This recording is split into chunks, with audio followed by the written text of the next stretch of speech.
Saudara, ada penderitaan yang memang dari Tuhan. Tapi ada penderitaan yang memang kau buat-buat sendiri. Nggak sekarang ya.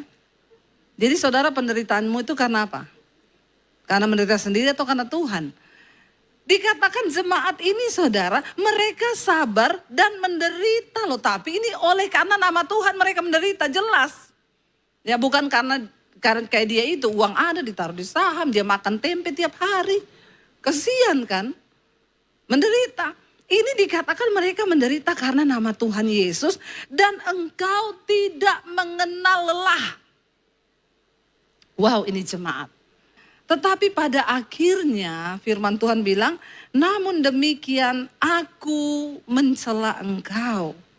Kenapa? Karena engkau telah meninggalkan kasih-Mu yang semula. Saudara, seseorang bisa melakukan segala sesuatu dengan hebat tanpa dia mengasihi Tuhan, tanpa dia mengandalkan Tuhan. Banyak orang bahkan melayani Tuhan, mereka tidak mengasihi Tuhan lagi. Tapi hebat, ya, hebat dalam pelayanan, hebat dalam pekerjaan, dalam berbisnis, hebat. Tapi dia nggak mengandalkan Tuhan. Kenapa Tuhan bilang aku mencela engkau? Karena engkau telah meninggalkan kasih-Mu yang semula. Segala sesuatu yang kita lakukan dalam hidup ini, entah pekerjaan, pelayanan atau apapun, harus didasari akan kita mengasihi Tuhan. Karena kita mengasihi Tuhan. Ya, ada orang-orang yang melayani tapi dia nggak mengasihi Tuhan.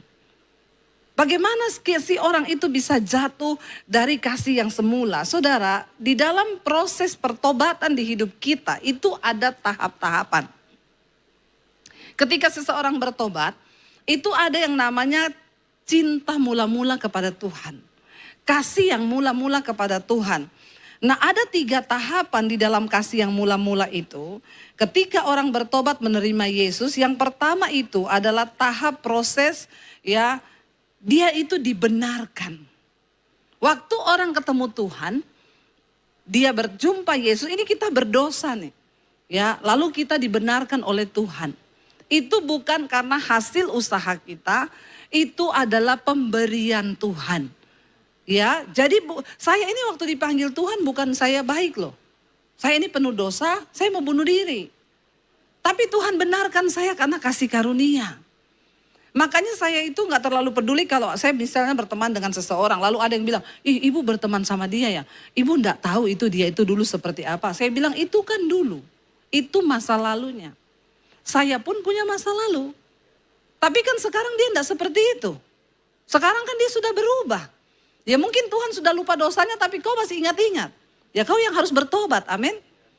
Waktu kita bertobat kita ini tidak ada yang benar. Ini loh kasih karunia. Kita diselamatkan bukan karena perbuatan baik. Tapi itu hasil pembenaran dari Tuhan.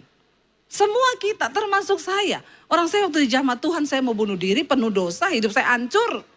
Tapi saya dibenarkan bukan karena perbuatan baik, karena kasih karunia. Itu tahap awal orang pertama kali berjumpa dengan Tuhan. Ini jangan dipakai, diterjemahkan untuk sekarang ya, setelah sudah pelayanan, lalu bersinah, homo, selingkuh, terus ngomong, kita kan dibenarkan bukan karena perbuatan baik, tapi karena kasih karunia, pret. Itu sesat itu. Ada tahapan, ini loh yang namanya kita tidak boleh tinggalkan kasih yang mula-mula itu.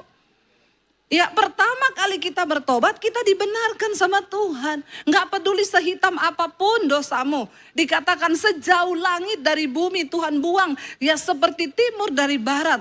Dia membuang semua dosa dan pelanggaran kita. Tidak diingatnya lagi. Asal kita bertobat.